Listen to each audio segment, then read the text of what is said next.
camera. Good call, Elizabeth. I mean, call me crazy. I might be blind, but I can tell when I'm not rolling. She's saved our podcast. What does the slate say today?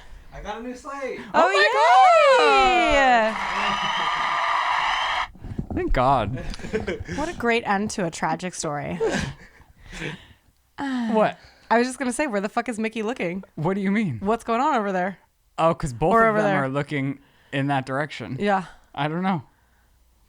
Well, hello, you guys, and welcome back to another episode of The Sip. I'm Ryland Adams, of course, joined by... Lizzie Gordon. Well, the Gordon today. Yeah. Not a homo-K, not Elizabeth. Well, she's a homo okay, but she's going to go by Gordon.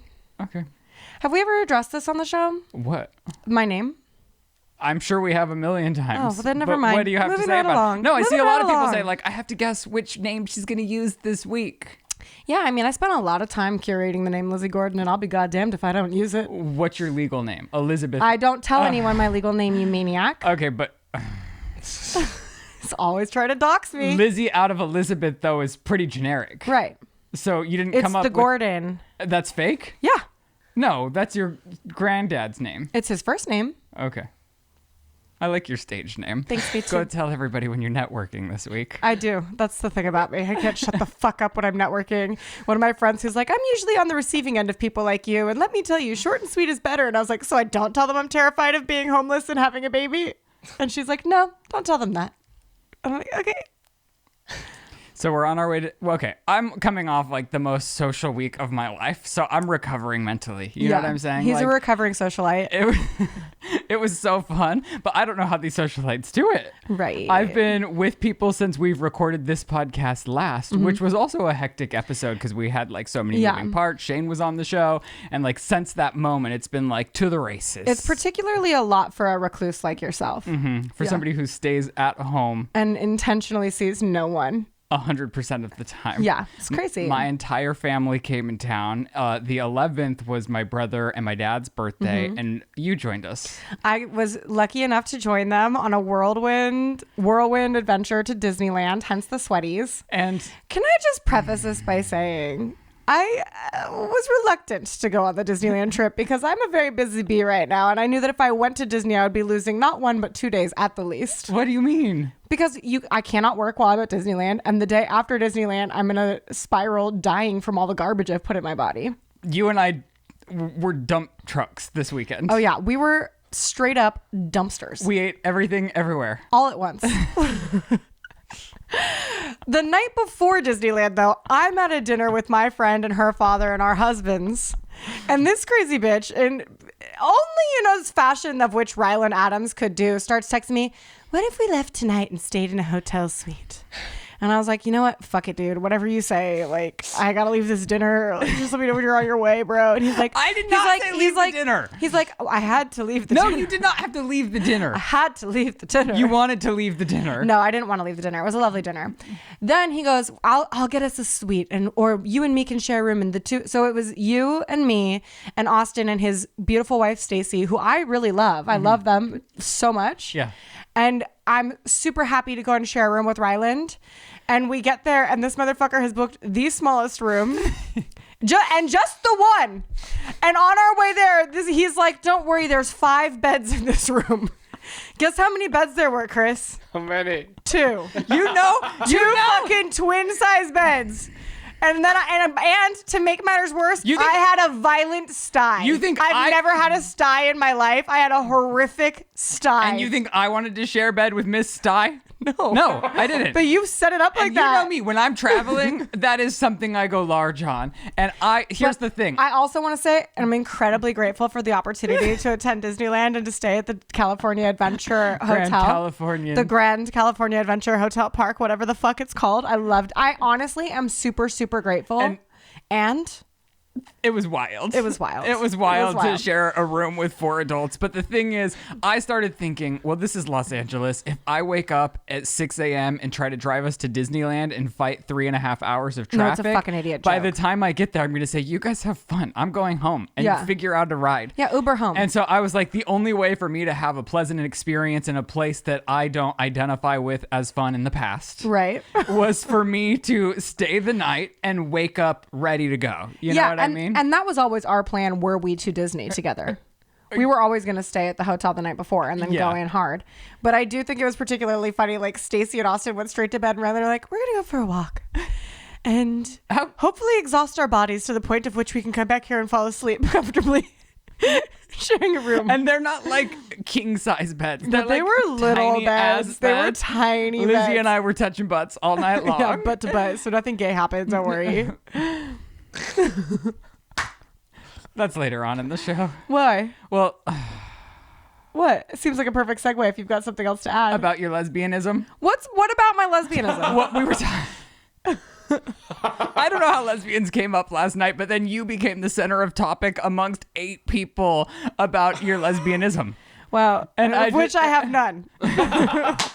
What do you mean? I'm not a lesbian. And then I felt really guilty, so I was like, we're all talking about how you're a lesbian and it's all my fault. Nothing like existing peacefully in your own world just to have someone message you, hey, 8 people are sitting around a table right now discussing how gay you are.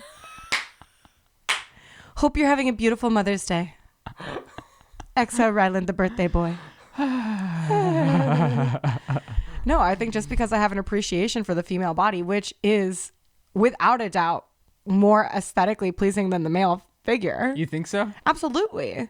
Why do you think everybody in the world is driven crazy by the figure of the female body? Like literally, why would advertisement companies constantly use the female body to sell shit if it weren't the most exquisite thing in the world? Because we're homophobic. And that's on homophobia. Wow, that's a hot take. Deep. Are you okay? Yeah, I believe it. No, all bodies are beautiful. That's me winking. That made me sick. That made me sick. So Disneyland, let me say, in the moment, I was like, I am not a Disney girl. This has not transformed me into a Disney girl. No, the whole time he's whispering in my ear, I fucking hate it here. Here's the other thing. Here's the crazy thing about you. One thing about Ryland is he's not a line guy. He doesn't do lines. But he also doesn't do reservations. So when we go to a place like Disneyland, he's like, oh, what the fuck? There's a line? What the fuck? There's a wait list for that restaurant? It's insane to me. And do you want to know the even crazier part? It's a place that's famous for its lines. And I think that's why I hate it. Right, but you act shocked when met with a line. People want to go spend all their money to stand in lines. And it's like, have fun, everybody. You know what? I liked Disneyland a lot, and reflecting on having gone to Disneyland, like I like it more and more every day that passes. It's like I'm romanticizing. The farther away from Disneyland I get, the more I enjoy it. No, I look at the pictures, I laugh at the memories, and I'm like, wow, that really was worth it. It was really fun. In the moment, I'm like, what the fuck are we doing? Look, taking Ryland to Disneyland is a little bit like taking a toddler to Disneyland. You're going to need an activity in the line. You're probably going to want to spring for the cast member that's going to walk you to the front and completely avoid the lines entirely. And then you need to plan at least 5 months in advance without telling him you've planned, because he doesn't do plans. And the wildest part. And book reservations at restaurants for him without him knowing you've done it, because if he has a reservation, he won't go. But if he can't get in, which you can't get in without a reservation, he also won't go. And then you'll spend 4 hours walking around looking for a place without a line as lines get longer. And that's the story of my life. That is the exact same thing that happened with dinner on Saturday night. And the craziest part is, for some reason, me as like the worst planner in the world becomes the point person for planning when my family's here. Yeah, that's fucked up. And it's like we go in circles and circles until the non-planner has to try to coordinate something. Well, I tried to put it on Stacy. You heard me multiple times say, this is Stacy's job. Stacy's a capable adult. Like, we're not capable adults. I go to Disneyland with 2 women who take care of me. You know what I mean? Well, now I'm set up for success. I do think the next time I go to Disneyland, now I know the lay of the land. I know how to work that Genie Pass. Do you know how to work the Genie Pass? I mean, no, but I'll be with you who does know how to work the Genie Pass. Every time Lizzie would be like, we got to sign up for another ride, I'm like, here you go. Oh, Oh, we did do it. We did do it. We did do it. And we it did was that. very fun. The food was great. My brother kept saying like, wow, you ate a lot today. And I'm like, leave me alone. Yeah, quit fucking Disney food shaming us, Austin. We wanted to try all of it. And we got to try a lot of it. I do think we need to try harder. And You know what I mean? And also, I think you and I need to go back to California Adventure and you just suck it up and let me do a little bit of planning so that we can get reservations. I'm down. Because I think in addition to snacking everywhere, we need to hit multiple restaurants for each meal, which is crazy in Disney, but we'll just like extra lap. Yeah, I mean, I'm coming off the most calories I've ever consumed in a week this past weekend. Nice. I was just living it up, Girl, having a great time. And then the two of us went to the Dodgers game, and I planned this out perfectly for myself. You really did. My brother's like, we got to be there before the game starts. And I'm like, oh, nothing sounds worse to me than being there before the game starts. And then he sat in traffic for 2 hours and didn't even get there before the game started. No, we showed up. It was a Friday late. night game. Yeah, and we left just in time for the traffic to end. We got there. By the time we got food and sat down, the game was ending. And we got to enjoy the fireworks and our ice cream. It was perfection. You know what? It really was a fun time. Oh, I had so much fun. I bought tickets. I'm going again. Lizzie was like a little schoolgirl. I'm a Dodgers fan now. I love LA. She's dancing and she's like, this is the best thing ever. That was the vibe. Like, I swear to God, dude, like, I love America. I love LA. I don't understand baseball, but I'm a huge fucking fan. Could we find the score? No. Absolutely not. No. Could we explain the score while looking at the scoreboard? Nope. Not even a little bit. And the pictures of us are hideous because we didn't want to go. What? I'm cross-eyed in every picture. Did you notice that? And I don't think I'm regularly cross-eyed, but did you notice that? Well, we were blacking out because like we just wanted to be in our shame spiral of eating, and my mom's like, smile, smile. Yeah, smile. his mom can feel like there's pictures I've just got chili all over my mouth. My cheeks are full of more chili. And Literally she's like, looks smile, like I'm dripping beans. She just finished eating ass in all of these photos with the chili that is around her mouth. And honestly, love every second of And it. it was so shameful because we didn't want to go wait in the line again, but we wanted dessert and we wanted all of the food. I don't think so we're there's ordering shame in everything. that. No, we were eating a nacho with jalapenos and chili, and then we were following that up with a scoop of ice cream, And then we're a eating bite our of a chili cheese dog. corn dog. And I had a Diet Coke. And I had a beer. Wow. We could have done more damage. We should have got that cheesecake on a stick. I told Joe when we go to the game that I got us tickets for, we're getting that cheesecake stick. I think that might be part of the reason that you and I are such good friends. We just want because to we're try just trash. and eat everything. With no care in the world. Except for me, because sometimes I'm like, no, I swear to God, we need to go that way. And everyone's like, no, dude, that is not the way. And I'm like internally panicking, like, all right, I guess I'm going to have to get comfortable with backtracking. And it's like, no, I was never right. We were never going that way. We were always going that way. And I just don't know. But my body feels so internally connected to the choice that it's making that it's like, these people are leading me astray. And it's like, no, girl, they're not. You are. Which is a beautiful lesson in letting go. And then it was my birthday yesterday on Mother's Day. You might be able to see the horribly placed balloons because I gave up. Because as I was coming in here, half of them aren't floating. hey, it was so hot out there and I'm sweating from getting everything. And then the memory card was full and I was like, and Lizzie goes, I'll do it. I don't work out 5 times a week for nothing. I can go get it. And then I looked down and I was like, oh no, I don't have my rings. Where were Everyone's your going to rings? think there's drama and I'm getting a divorce. Where and were Chris they? goes, I can go get you rings. And I was like, no, you couldn't. He's like, I could. And I was like, okay, I'll sit in here in the air conditioning. Where were they? Well, I was swimming all day yesterday and I don't like swimming with my rings. So I Yeah. put them in the medicine cabinet and I looked down and Chris said, both of you guys are doing my dirty work. I mean, And I'm like, whew. I didn't care. I'd rather do the dirty work than sit here and deal with you complaining about doing your own dirty work, to be completely honest. Which brings us to another point. Chris, I'm so fucking sorry I didn't break off a piece of that goddamn fucking Crunchwrap Supreme for you. But here's the deal, buddy. You're a 32-year-old man. And when I'm in a famished state, if you want to fucking share a bite of my shit, you need to ask for it. Granted, a lot of people think that I should have just thought to share a bite of something with him, but I'm not of the fucking philosophy that every bitch gets a bite of my food. And see, I'm just not.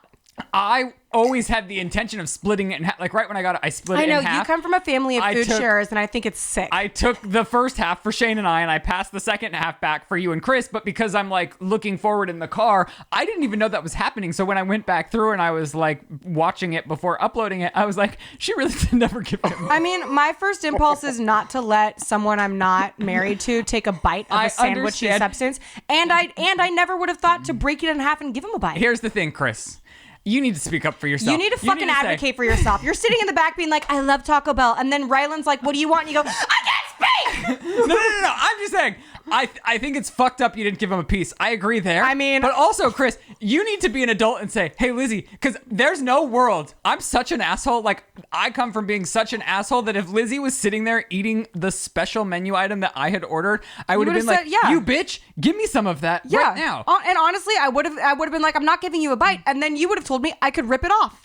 And so, looking back, I could have just ordered a couple more, one for everyone. But nobody's thinking we're in the middle of shooting a podcast while going through a drive-thru being driven by a fucking crazy And idiot. I was already screaming at you guys when he said hello, and I was like, oh, not you. I don't know. And then I did ask you what you wanted, and I don't know. So we're sorry, Chris. I thought you were bringing him one today. I know, I was running late, and then also I just fucking forgot again because it's a goddamn Crunchwrap Supreme, bitch, and it's not that big of a fucking deal, internet. Deal with it. Wow. They're gonna cancel me again, and I don't care. They canceled you? Oh, they're pissed. I've been so busy. Lizzie not giving Chris a bite of his Crunchwrap is indicative of what a bitch she is. It's like, okay, then I'm a bitch. Is that a thing? Oh, yeah, it's a thing.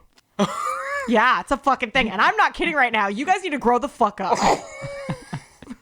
I feel like you need to work this out in therapy before bringing it to the podcast. Yeah, I mean, I am seething with rage right now. Like, this is the first time I've ever sat on the podcast and been like, ooh, my heart is actually beating out of my chest and I'm living.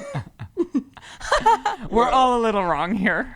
I'm comfortable admitting that I'm a little wrong, but it's not the most wrong, and I'm not. Were the comments that brutal? Oh my god, incessantly brutal. They didn't even care Chris that Shane fucking was on knows the it. show? He reads all the comments.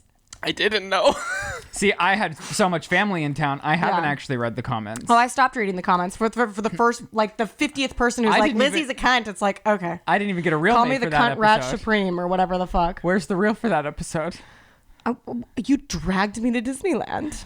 No, not on real day. I didn't have the time this week. I'm working on my thing. Okay. But yeah. For the record, I didn't see an issue. Like, I would have never thought there You was tell an them. issue that day. You tell It was like a chaotic podcast, and we all Lizzie has her Thank husband. you. we all holding- ate food, and it was fine, and we're fine. And Lizzie's normally like wonderful to Normally. me. So. Yeah, thanks. Because the internet, even my family's calling me like, you're a bitch to Chris. And it's Really? like, am I a bitch to Chris, or is Ryland just pushing that narrative? Just to defend Hey, Lizzie. last time that happened, when I said that once, you were actually driving the through line. You kept saying, Ryland, this whole episode, you were pointing out that I was mean to Chris. And when I went back to edit it, you were the one that was driving the narrative. Interesting. I'm going to have to rewatch it because I don't know that my attorneys agree with your version of reality because you're constantly rewriting it. It is wild that I do rewrite history sometimes. So gnarly. We were at Disneyland. He goes, your husband told me some sad stuff about his family. And I was like, that's crazy. Joe's never told me that before. Like, Joe's never It was told me like that before. dark stuff. Yeah, we won't go into detail No, because no. we'll respect his life. But Ryland literally, he was like, made up Joe's first memory and then told me. And I was like, Joe's Okay. never told me that It was memory. in And line then- with. It was just the opposite. It was flip-flopped. And then I go home and I'm softly like, so Joe, because I don't want Joe to know. You're telling Ryland things you've never and he told me? And then Joe tells me the story again. I'm like, oh no, that's the story I know. Ryland just made that up. But I have good intentions. He has good intentions and he has great hair. I wasn't trying to cause marital trauma. Oh, you weren't. Okay. No, I didn't think it caused marital trauma. I just was like sad. But it was a nice moment in time where you acknowledged that you're a gaslighting full maker-upper of stories in history. Sometimes the way I can recall things changes Yeah. later on, such as the time at Disneyland. No, I'm kidding. Disneyland was very fun, and I will Yeah. go back having had that experience. I do think you'd like California Adventure a lot more. Why did you write on this document that doctors claim Ryland's penis is 5 times smaller than the average man's?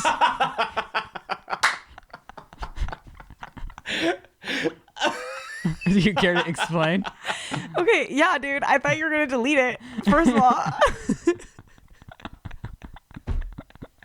And in my defense, we were both on the document at the same time, and you wrote a nasty message to me that you deleted. Nasty. It wasn't nasty. It was the truth. My brother, I almost crashed the car driving to Disneyland because Lizzie did something so authentically herself that was just so. Oh, that wasn't what you wrote. I'm talking about you calling me a lesbian on the document. Oh. See, there's the version of reality being twisted again. I added it again. Lizze. Lizze. I drink out of a mug at least once a week that says Lizzie Liz that you painted me for my birthday last year. To be fair, you did say your husband brought up your lesbian tendencies too. I don't even remember what the joke was, but it was pretty funny. He's like, you walked into that one. But the joke's on him if I am a lesbian. It's a rough day for me. Is it? I'm pretty sure I'm gonna get some negative. I mean, like, honestly, good days for you. We could place a bet right now how many nasty comments there's gonna be about me about my little outrage. You know, I think everyone just needs to take a deep breath. Like, nothing's as good or as bad as it ever seems. Yeah. And that's what I always have to remember on the internet. Like that one moment, well, I have flashbacks from other events, from other videos I posted, but every time that like my heart starts racing because I think I actually made some, like, yes, there's things that like are actually problems. Nasty, yeah. But like for the most part, things like not giving Chris a bite of your crunch wrap or me calling out sick from a place that I don't work at, it's like, grow up. Which you didn't even do. Grow up. Grow Which up. I also did. You know? Yeah. So whatever. So Crimea River, build a bridge and get over it. So that had nothing to do with. No, I was just joking because I thought you could read it in real time. Okay, I started thinking like no maybe doctor has literally said you have a penis that's 5 times smaller than the average male. I thought maybe you like caught a You glimpse thought I at knew Disneyland something? when we were sharing a hotel room. Don't with you four like adults. famously have a nice penis? I mean, Am I wrong? some could say. Am I wrong though? I mean, Didn't your nudes get leaked? you're the one that sees it in my sweatpants all the time. It is hard to avoid. When I'm in my house, I can't wear underwear. It's something about me. One thing about him. I like can barely wear underwear under my jeans, and they have to be very specific. I find, you know what? I've got to start making my own underwear because I find that they don't leave enough area for the dick and balls, and then you're just. That's your clothing brand. And if your balls are suffocated all day, it's just so miserable. And there's literally. Like I've been wearing like the baggier briefs now because I just can't with the ones that are your male more skims. honey. Yeah, I could do boxers for sure. Do it. Because there's no brand. Like I've tried every brand. Sometimes my Gap ones are fine. Be about it. Do it. Okay. That's a $1 company. I mean, we could hope so. Let's find out. Go forth and conquer the boxer brand. What's up, guys, and welcome back to Lizzie Sells Things. This week, I am super excited to bring back one of my favorites, and that is the Blissey pillowcase. As all of you know, I have struggled to find a perfect self-care, skincare, anti-aging, hair complementary pillowcase, and I have found it in Blissey. I have tried previous pillowcases that were like silk substitutes or not exactly silk or this or that, and I never had the benefits that I have seen with Blissey. My hair is silkier, my skin is better, I'm having less breakouts, and I'm sleeping better throughout the night. I could not be a bigger fan of this. In fact, I've even gifted it to my husband and he loves it as well. I've also invested in more than one pillowcase for both myself and my husband because I've started washing my sheets a lot more frequently as well. And the best thing about Blissey is that you can just throw it in the washing machine, throw it in the dryer, and put it back on your bed. No muss, no fuss. It's perfect. Blissey silk pillowcases are the best ones on the market. They have a ton of different prints and colors, and they make great gifts because there's an option for literally anyone. Like I said, my husband loves them too. They have over 1.5 million raving fans, of which I am one, and I would love for you to join me and be next. Try now risk-free for 60 nights at blissey.com/sip and get an additional 30% off. Again, that's blissy.com/sip and use code SIP to get an additional 30% off. You'll wake up feeling better than ever, looking better than ever, and you deserve it. And that's on Real Silk. Okay, and then you drove all the way to WeHo with your I don't want to bury the punchline. Oh. Ryland makes fun of me because when I come to his house, I leave my keys on the outside of my car. And I leave my keys on the outside of the car because how many fucking times have I lost my keys in your house? Every time you come here. Every time I come here. I Even lose when my you fucking put them keys. on top of the car. Right. It's like, it's a day that you maybe didn't do that. And you're like running around my house with your head, like a chicken with your head cut off. Yeah. So I leave my keys on the roof of my car. Last week, I was in a rush because we were rushing and we were having a rough day because of your Very chandelier. rough day. And I just threw my keys at the car and didn't make it onto the roof, just like smacked the windshield, and then they slid down to that little divot where the windshield wipers are. So when I left, my car just started because my keys were close enough for the car to start. And I would have never thought otherwise of it because I'm like, oh, I must just have my, I don't even think about it. I'm just like, car started, let's go. So I drove all the way from this motherfucker's house to West Hollywood to Melrose. Which is an hour in traffic. An hour in traffic. And my keys were just on the outside of the car. And that was a gift from God. Yeah, it was. I got out of the car and I was trying to, where the fuck are my keys? Like when I got out of the car was the first time I thought, where the fuck are my keys? Guess what, bitch? In the little divot. That's how you know there's a God. And Honestly, I'm that's how I serious. know that my wrong of not giving Chris a bite of the crunch wrap was not that wrong. Because the karma was not on my side. And it wasn't already a bad day for me. Yeah. So We've been struggle busting it. all I day. do feel like you have just jumped past something that we really should discuss.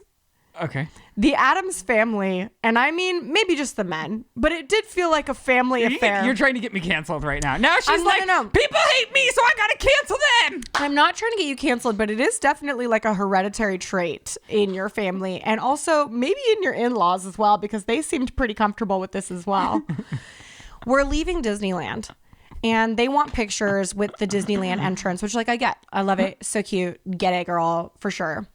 They stand up on the brick railing around Before it. the fence, there's the railing, there's the fence, and then the railing on the fence. Austin stood on the brick. It's like we're not harming anyone. They're not harming anyone. They are breaking the rules.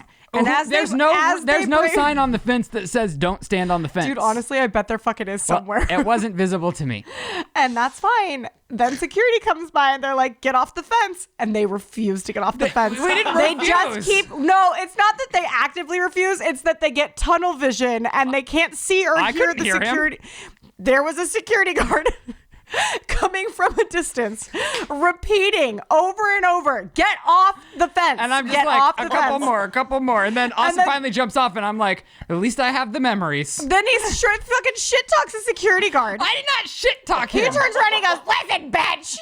That is dramatized for No, a it's storyline. definitely dramatized for a storyline, but I do have to say that was the energy of his, well, at least we got the memories. I did say at least we have the memories. Whipped his face Because around to the it's like- security guard. Well, before you kicked us out, we got the memories.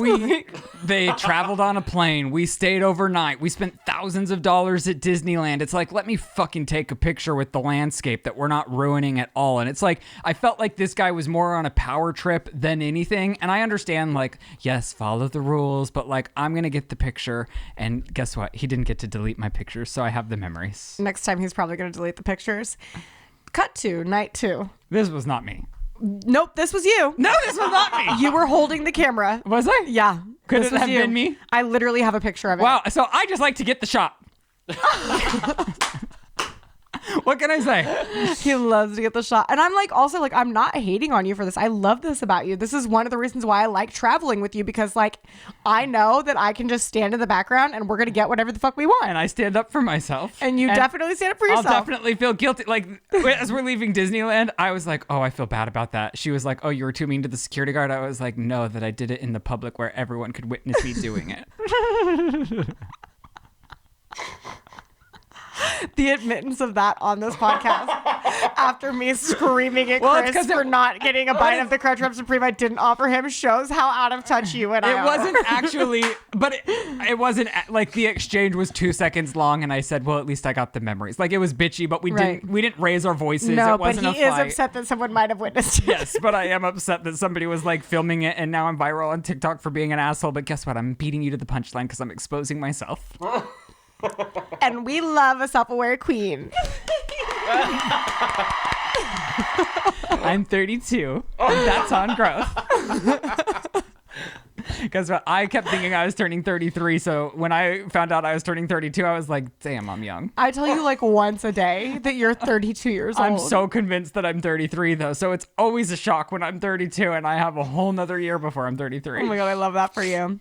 Anyway, at the Dodgers game, the game ends and then there's fireworks, which is so fun. And then they're like pretty insistent that you get the fuck out, that Well, you leave the stadium. My mom had a knee replacement recently, so I thought, let's let the heavy traffic pass so we're not stampeded. and that's a stampeded. And so we sat a little too long because we were all still having fun. Oh, yeah, and that's fine. That's totally fine. As we're sitting there, though, two security guards rather, come up so we're sitting sort of at the back of a row. One comes up the row, another comes from the side of the row, and they're both saying, "Get the fuck out of here." Nobody moves. Everybody stays in their seat. Wait. This is before the photo. You're part of the problem. I didn't see you jumping out and running out. I got up and left. That's why I accidentally took the wrong Diet Coke, because I was waiting at the top of the stairs, and I have a picture from my vantage point at the top of the stairs being like, well, I guess I'm going to stand up here. This is the girl that cuts lines at airports. So remember that. Or meets up with the person I'm traveling with in the line. This was inconsequential to the stadium. It's like... Well, you're keeping these employees from going home. No, I'm not. They still have to clean all of the stands. They're not... And no, they still have at least 2 hours at that stadium. And you want to know how I know that? No. Hold on. You want to know how I know that? How? Because as we're leaving, even later in the night, a different person that's employed by the stadium stopped and talked to us for 15 minutes. Right. So we were fine. Right. And after he was yelling at us to move, we were like, well, we just want a picture with the stadium in the background. And the guy's like, well, you should have done that while the game was still happening. And we were like, there were so many people, you couldn't even see the field. He's like, doesn't matter, you got to leave. And I was like, okay, Austin, just stand there and let me take your picture. And so we're like slowly backing up as I'm taking the picture. We're getting the picture. Okay.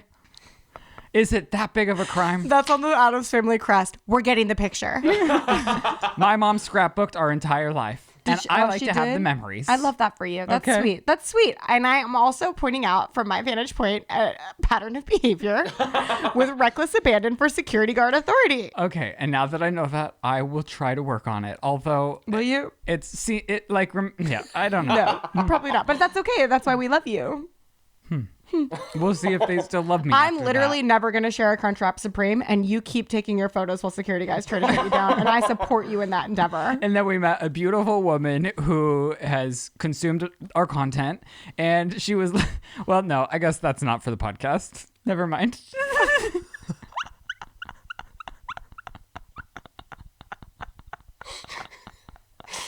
I can't be getting canceled right after my birthday. This is supposed to be a happy week. This is supposed to be a happy week. No, this is it for You both took of us. a deep, dark turn. I wasn't going to talk about all this.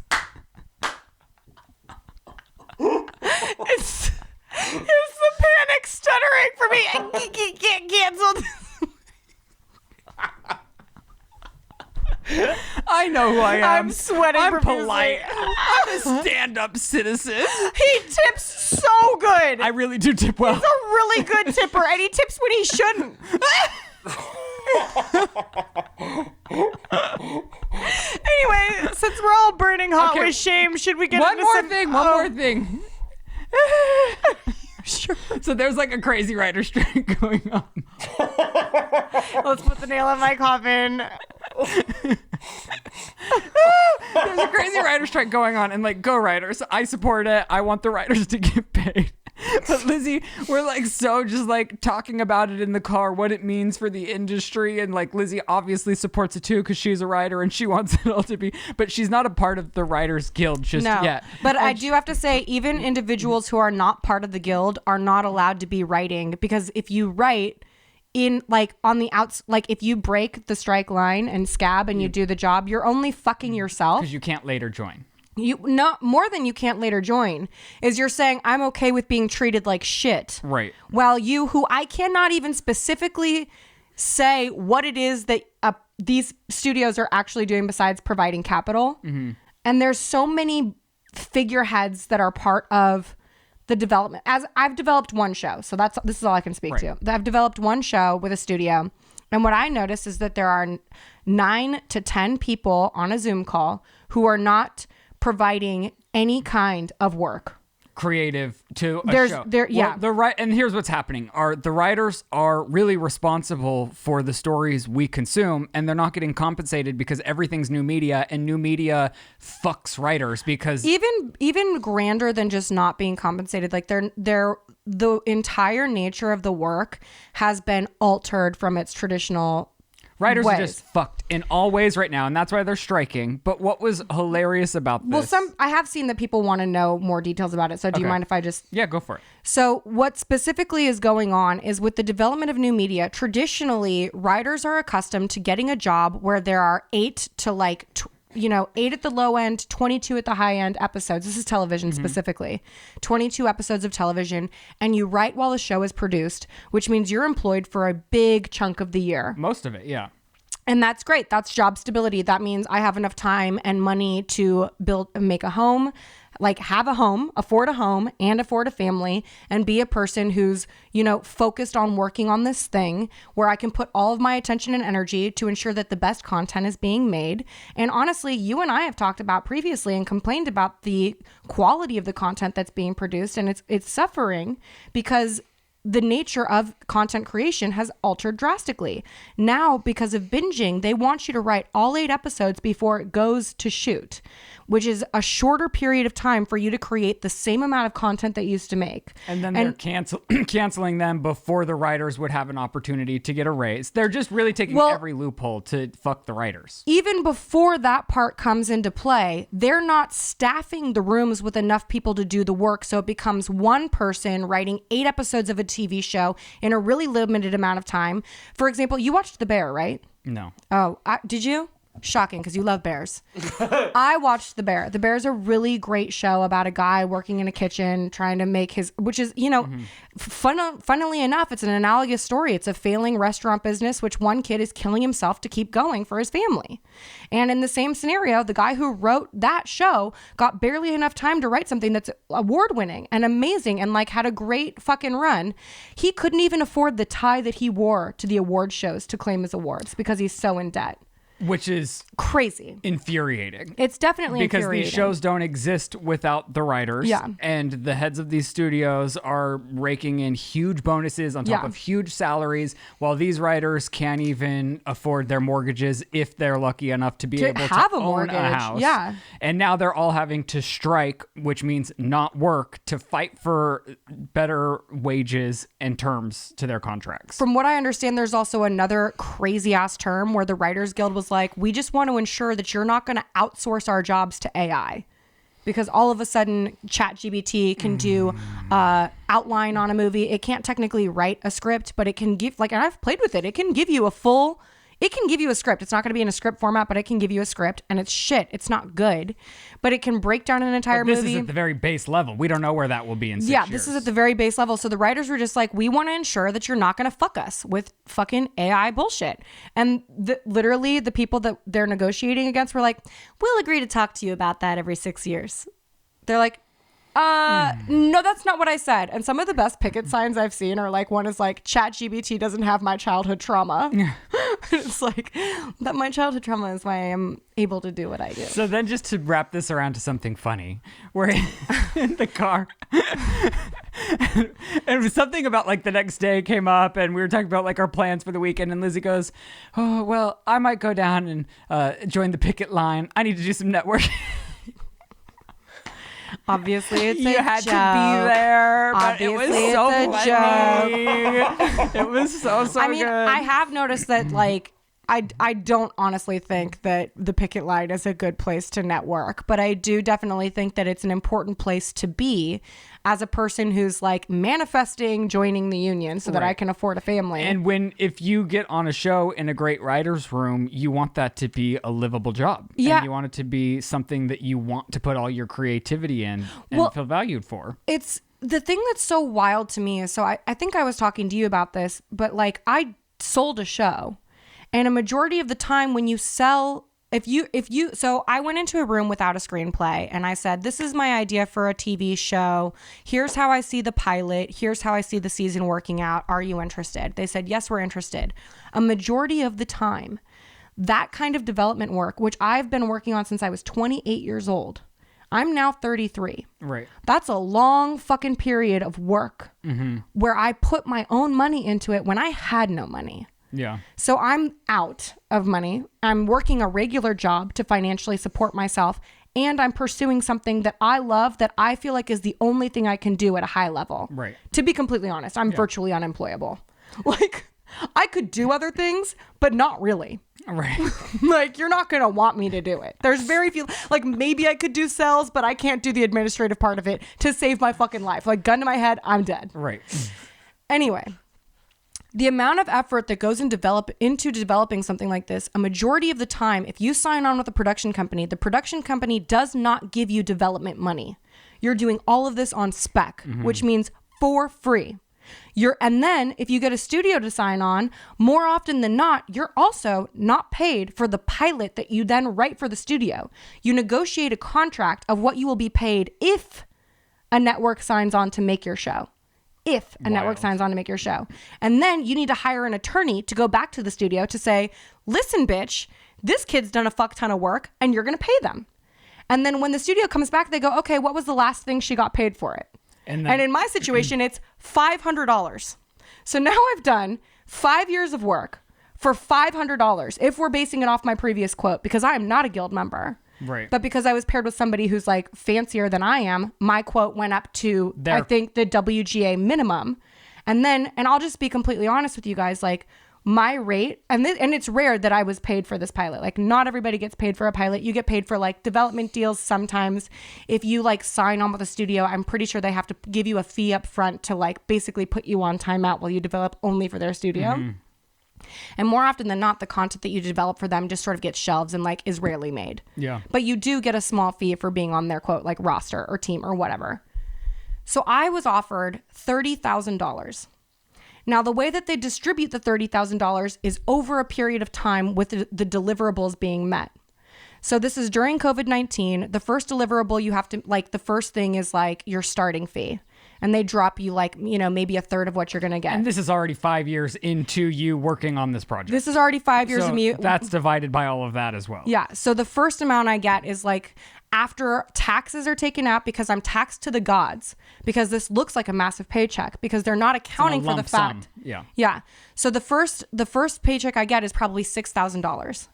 Then I'm in COVID. I'm not a member of a union. I don't have health insurance. I get sick. I'm down and out for a month.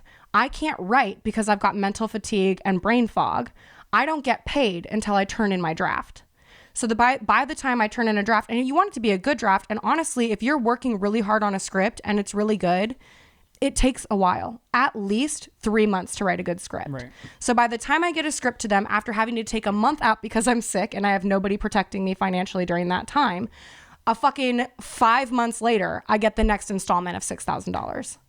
So over a period of a year and a half, I'm being paid for this thing. And it's so many hurdles to like actually get a series to air on TV. That's like step one of 100. Yeah. So it is wild. It's fucking crazy. And that's as a person who's not protected by a union and doesn't have anything in place. And it's rare that I would even get that position in this life. And so I do feel quote unquote blessed.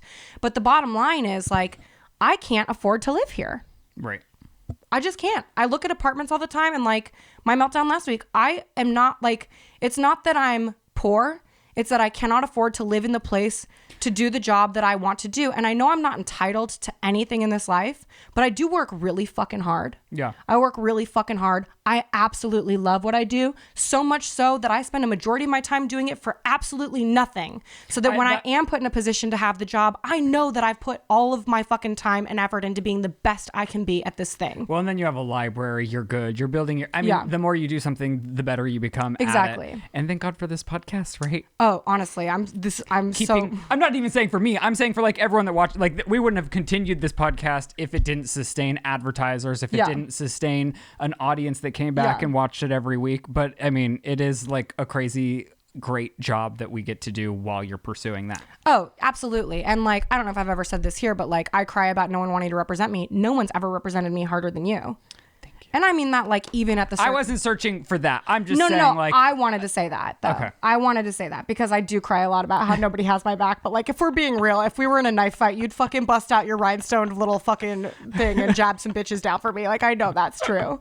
So I did want to say that. But like what I'm trying to say is these people are making billions of dollars. This is $1 billion industry. And they are the ones, it's coming from their fucking heads. Yeah. This doesn't exist without their fucking heads. Yeah. And everything that sucks has been drink. Like literally another great sign I saw is like the last season of Game of Thrones is what you get when you skimp on the writer's room, bitch. So shut up, nut up and shut up. Because quality content is what makes you the most money. And all I feel are like these suits are out here like, do it for less, don't feed yourself, don't have a family. You know, like we've suffered. We've suffered enough as struggling artists to get where we are. Now just give us the ability to live in the town you want us to work in. Yeah.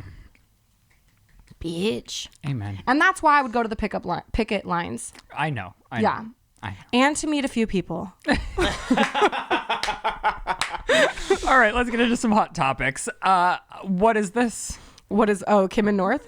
Oh, I did see they were playing the Lakers game at the Dodgers game, and I was like, this is a lot of sports. So right now, for two people who aren't necessarily sporty spices, we have noticed that there's some stuff going on in the sports world, like basketball.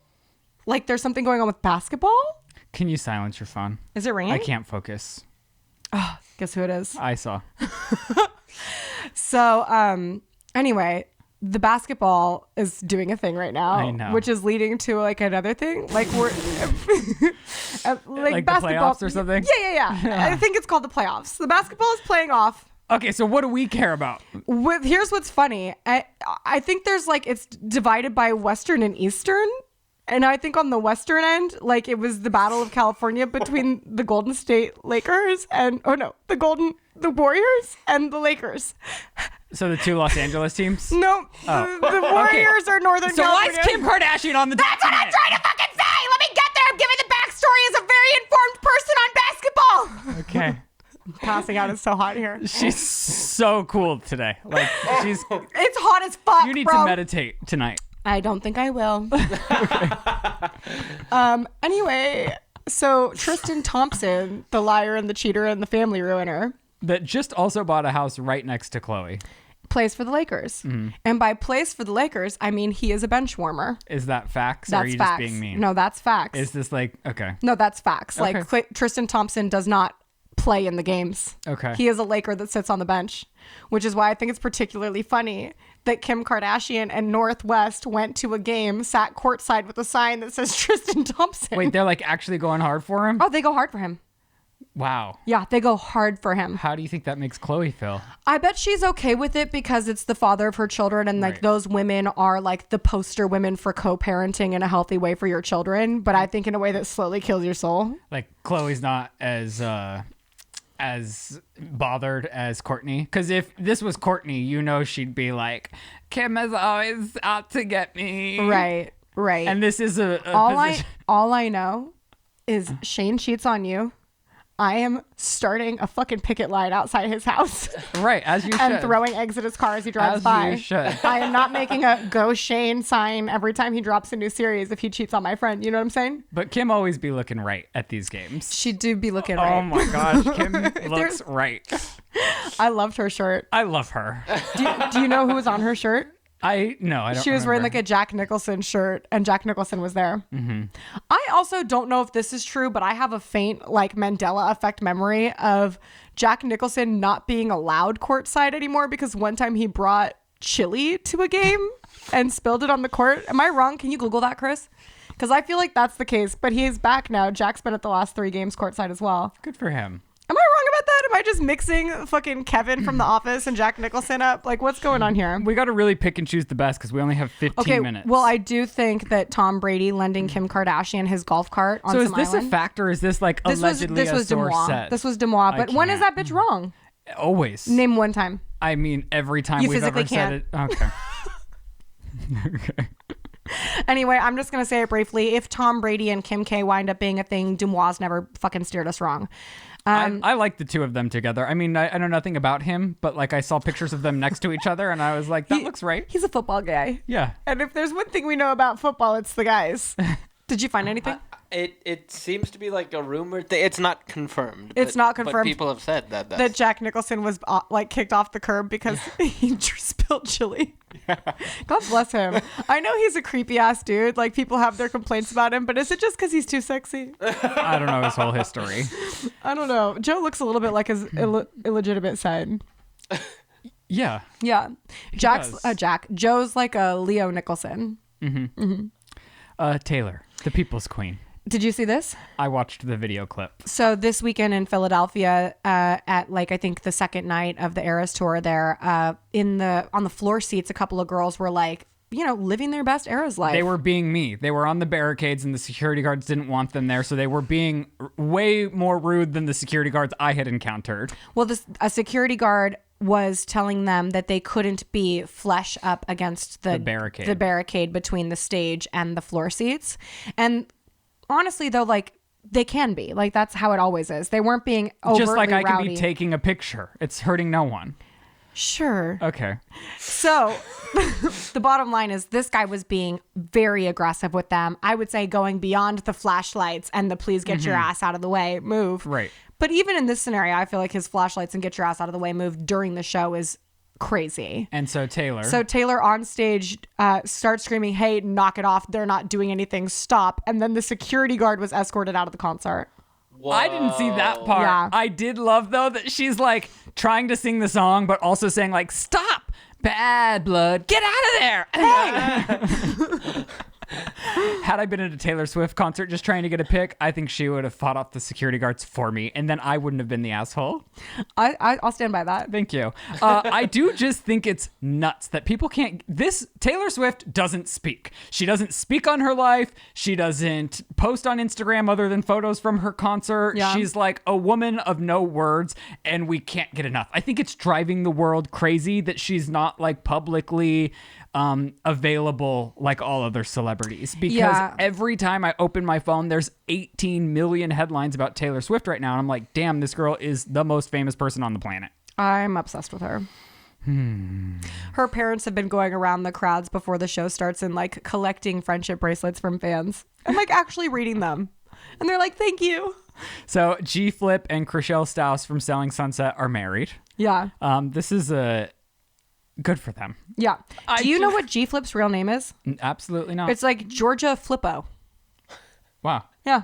It's just, I mean, and I'm not trying to judge from like, I love that she's happy and I love that she's in a relationship she's in love with. It's just confusing because she was so head over heels with Jason on Selling Sunset. She wanted to have a kid with him, and the reason they broke up, and I'm not saying like your life has to stick on one path, because I saw a storyline that was created by producers that I consumed. Like, so I am putting her in that lane in my head, which I'm like, that's wrong. You can't be doing that. So I'm excited to see this new season of Selling Sunset and see their relationship play out a little bit more. That drops on May 19th. And I'm just like, I can't wait to sit on my couch and do nothing for the entire weekend. Yeah. I mean, I didn't realize that G Flip was like, I knew she was a musician, An but Australian rock star. Right, but I didn't know that I was aware of some of her songs. Oh. And recently I saw her, she did like a, "Hey, I'm G Flip and this is stuff about me." But it wasn't like that. She was just actually playing the drums and like singing one of her songs, and I was like, "Oh my God, I know this song." And she's brilliant. Yeah. That's crazy. It's just a wild romance, and I just really want to see more of it play out on Selling Sunset. I mean, I get why Chriselle would want to be with G Flip, but I'm confused by G Flip wanting to be with Chriselle. It's just like a plot twist. As a person who knows nothing about either of them. Okay. Staff complained about the bosses at the Kelly Clarkson show. Now, this came after an article out of Rolling Stone, I believe it was. Yeah, just a bunch of lower level staff on the Kelly Clarkson show came forward and said that like the producers and the people that were running the show were doing so in an abusive way. And that they were making like horrible wages and everything. I do have to say, this is coming after they announced that they're moving the show to New York, in large part due to the tax breaks that New York is offering. And I think Kelly was willing to move there for a new start after her divorce. So I think the timing is a little like calculated now that they're all either probably losing their jobs or have to willingly move to New York on their own dime to keep their job. Right. I mean, I do feel like if you're a PA in an abusive situation, you can't really talk about it while you're in it, because if you're PAing, like, you probably need that job. And you're hoping that you can become one of the producers that has then been bullying you. And I do feel for everyone that's working in a horrible work environment. The wage thing, in my opinion, it's like, yes, you should fight for better wages, but maybe that should be something you should. It's so hard in the entertainment industry because you want to get your foot in the door to get the job to hopefully raise up the ladder. So it's hard to campaign for yourself to get a higher rate, but it's like they did accept the rate going into the job and then being mentally like taxed on top of no money. It's like, well, I could go work at McDonald's, make more money, and have maybe less of like a damaging mindset. So it's a bummer. A lot of them, if not all of them, said Kelly Clarkson is not the problem. Yeah, is very she's blissfully generous unaware. and is like doing her job. But what I thought was beautiful is even though Kelly was blissfully unaware, when she was made aware, she didn't acknowledge it publicly at first, and that upset people. But then she posted a public note saying, you know, me and all of the upper level staff who are coming with me to New York will be participating in leadership training. And that she's dismayed to hear this and that nobody should quit until they are the best version of themselves. And I think that's pretty admirable because I don't feel like it's, you know, maybe a PR person was like, in addition to just doing this privately, talk about it publicly. And I, to some degree, like,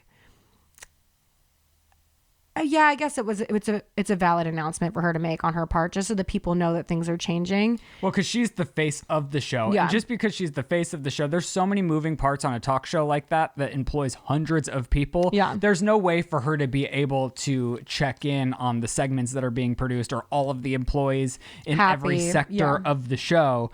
So it is more of like an upper thing that tears down. And you would think after all of the drama surrounding other talk shows that producers in the industry Just would be a little assholes. more cautious. Yeah. But I do have to say, like, it's definitely interesting, and it's like a toxic cycle because, like, I PA to this day. Like, I will take a PA job and it's awful. Like, it's just, it is what it is. It's fucking awful. You're the lowest person on the totem pole, and the entire production relies on you for whatever the fuck it is that they want. And if you do not respond promptly and adequately within set etiquette, you will be chastised publicly. And part of that is because the person who's chastising you learned that way and was chastised.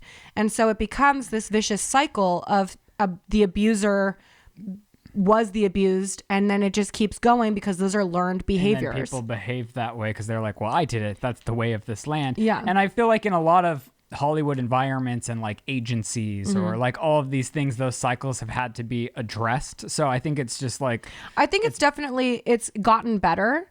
So the amount of abuse that a person's willing to withstand has gotten much smaller. Right. But I also think that, like, you know... these are entry-level jobs for a reason, and I'm not condoning the abuse. I'm definitely saying there's a better way to lead. I think your set is always going to run better when nobody's worried about being emotionally traumatized, because when you're worried about being emotionally traumatized, you can't do your job to the best of your ability because you can't think straight.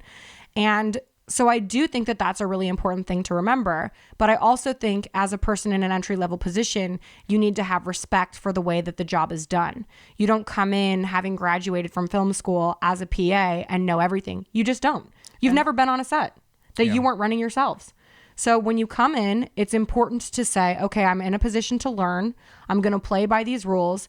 And for the person in a leadership position, regardless of how poorly you've been treated, it's important to treat those coming in better than you were treated. Especially if you want job stability yourself. Yeah. Don't be a fucking asshole. Yeah, because they'll cancel your ass right now. They don't give a fuck, bro. And they'll fire you too. Yeah. Like if the network has claims like this, you better believe they're going to go through and try to fire whoever these producers are, if the headlines are true or not. Like obviously if people are coming forward saying there's always going to be a scapegoat. And if you're an asshole, it's you. Yeah.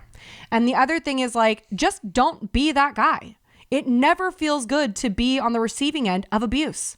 Don't fucking do it. Even if it's a learned behavior because you were abused, have more pride in the job that you do and the community that you are a part of, where you're demanding all of this respect and these paychecks. Earn it. Amen. Okay, Martha Stewart or Justin Bieber?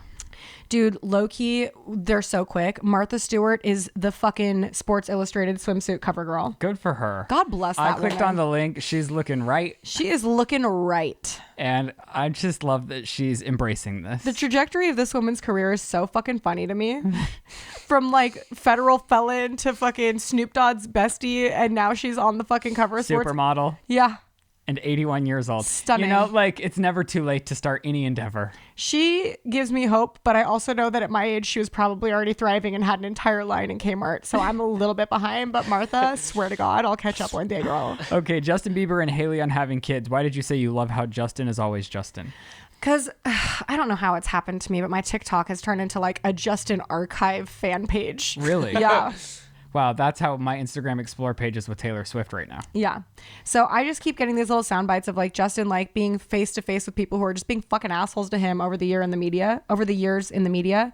And he's just like, you know, one woman's like, so you're kind of famous. He's like, well, you know, like I'm the first person to come from my hometown or like Canada or whatever to be like a universally known person. And she goes, well, that's not true. The guy on the national news is known.